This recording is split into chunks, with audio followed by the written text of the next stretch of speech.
ನಮಸ್ಕಾರ, ನೀವು ನೋಡ್ತಾ ಇದ್ದೀರಾ ಶ್ರೀ ಮಾರಿಕಾಂಬಾ ಡಿಜಿಟಲ್ ಟಿವಿ. ನಾನು ಸೃಷ್ಟಿ ನಾಯ್ಕ್. ಉತ್ತರ ಕನ್ನಡ ಜಿಲ್ಲೆಯ ಅಂಕೋಲಾ ತಾಲೂಕಿನ ಕೇಣಿ ಗ್ರೀನ್ಫೀಲ್ಡ್ ಬಂದರು ಯೋಜನೆ ವಿರೋಧದ ಹೋರಾಟ ಮತ್ತಷ್ಟು ತೀವ್ರಗೊಂಡಿದೆ. ಜುಲೈ 22ರಂದು ಅಂಕೋಲಾದಿಂದ ಕಾರವಾರದ ಜಿಲ್ಲಾಧಿಕಾರಿಗಳ ಕಚೇರಿಯವರೆಗೆ ಬೃಹತ್ ಪಾದಯಾತ್ರೆ ನಡೆಸುವುದಾಗಿ ಹೋರಾಟಗಾರರು ಘೋಷಿಸಿದ್ದಾರೆ. ಒಂದು ವೇಳೆ ಅನುಮತಿ ನೀಡದಿದ್ದರೆ ಅಮರಣಾಂತ ಉಪವಾಸ ಸತ್ಯಾಗ್ರಹ ಆರಂಭಿಸುವ ಎಚ್ಚರಿಕೆಯನ್ನು ನೀಡಿದ್ದಾರೆ.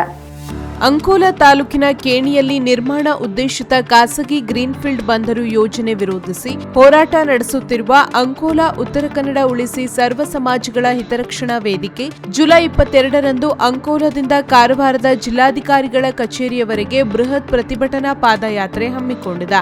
ಕಾರವಾರದಲ್ಲಿ ಸುದ್ದಿಗೋಷ್ಠಿ ನಡೆಸಿ ಮಾತನಾಡಿದ ವೇದಿಕೆಯ ಪ್ರಮುಖ ಸಂಜೀವ್ ಬಲೆಗಾರ್, ಬಂದರು ಯೋಜನೆಯನ್ನು ಕೈಬಿಡುವಂತೆ ಸರ್ಕಾರವನ್ನು ಒತ್ತಾಯಿಸಿ ಜಿಲ್ಲಾಡಳಿತದ ಮೂಲಕ ಮನವಿ ಸಲ್ಲಿಸಲಾಗುವುದು ಎಂದು ತಿಳಿಸಿದರು.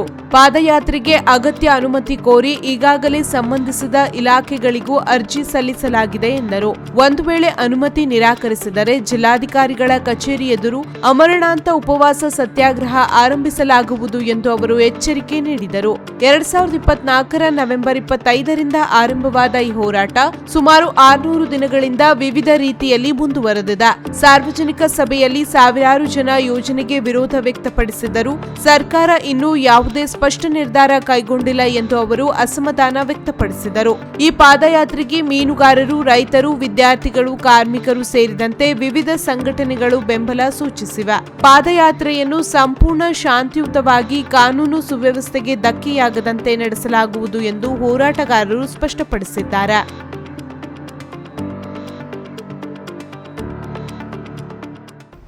ಅಲ್ಲಿಂದ ಇಲ್ಲಿಯ ತನಕ ಮಾರಕ ಯೋಜನೆಯನ್ನು ಕೈಬಿಡಬೇಕೆಂದು ಅನೇಕ ರೀತಿಯ ಪ್ರತಿಭಟನೆಗಳು, ಸಂಬಂಧಿಸಿದ ಇಲಾಖೆಗಳಿಗೆ ಮನವಿಗಳು, ಧರಣಿ, ಸತ್ಯಾಗ್ರಹಗಳು, ಪಾದಯಾತ್ರೆಗಳು ಹಾಗೂ ಇನ್ನುಳಿದ ರೀತಿಯ ಕಾನೂನಾತ್ಮಕ ಹಕ್ಕು ರೀತಿಯ ಶಾಂತಿಯುತ ಹೋರಾಟದ ಮೂಲಕ ಸರ್ಕಾರವನ್ನು ಒತ್ತಾಯಪಡಿಸುತ್ತಲೇ ಇದ್ದೇವೆ.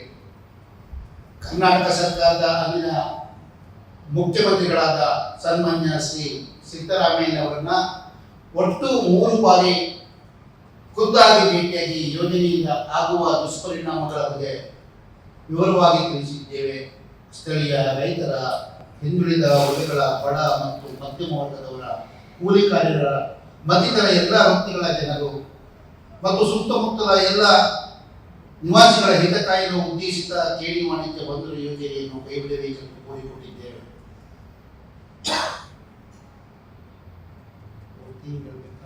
ನಮಗೆಲ್ಲ ತಿಳಿದಿದೆ, ಈ ಯೋಜನೆಯು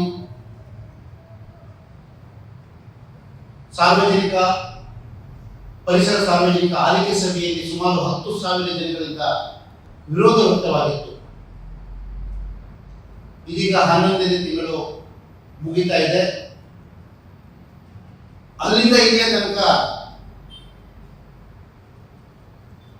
ಸರ್ಕಾರದಿಂದ ಸಂಬಂಧಿಸಿದ ಇಲಾಖೆಯಿಂದ ಯೋಜನೆ ಕೈಬಿಡುವ ಕುರಿತು ಯಾವುದಾದ ಸ್ಪಷ್ಟ ಮಾಹಿತಿ ನಮಗೆ ತಿಳಿದಿಲ್ಲವಾದ್ದರಿಂದ ಮುಂದಿನ ಹಂತದ ಹೋರಾಟದ ಭಾಗವಾಗಿ ಇದೇ ದಿನಾಂಕ 22/7/2026 ಬುಧವಾರ ದಿನ ಅಂಕೋಲಾದಿಂದ ಸ್ವತಂತ್ರ ಸತ್ಯಾಗ್ರಹ ಸ್ಮಾರಕ ಭವನದಿಂದ ಕಾಲ್ನಡಿಗೆ ಮೂಲಕ ಕಾರವಾರದ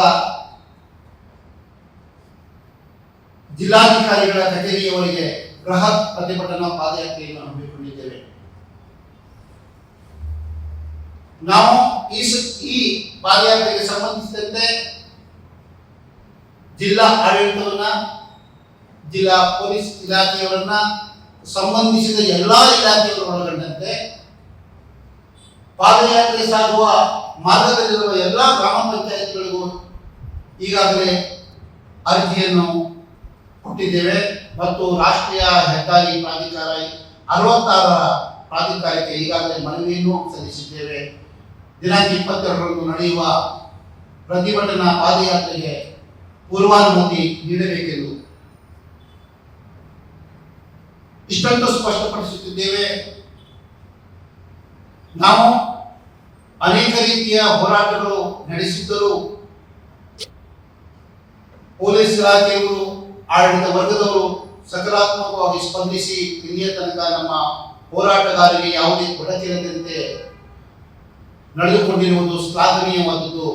ಅದಕ್ಕಾಗಿ ನಮ್ಮ ಮುಂದಿನ ಈ ಪಾದಯಾತ್ರೆಯೂ ಕೂಡ ಪೂರ್ವಾನುಮತಿ ನೀಡಿ ಸೂಕ್ತ ಪೊಲೀಸ್ ಬಂದೋಬಸ್ತನ್ನು ನೀಡಿ ನಮ್ಮ ಕಾನೂನಾತ್ಮಕವಾದ ಸಂವಿಧಾನಾತ್ಮಕವಾದ ಶಾಸನಬದ್ಧ ರೀತಿಯಲ್ಲಿ ನಮಗೆ ಅವಕಾಶ ಕೊಡಬೇಕೆಂದು ನಾವು ಈ ಮೂಲಕ ಪತ್ರಿಕೆಯ ಮೂಲಕ ಜಿಲ್ಲಾ ಆಡಳಿತವನ್ನು ವಿನಂತಿಸಿಕೊಳ್ಳುತ್ತಿದ್ದೇವೆ.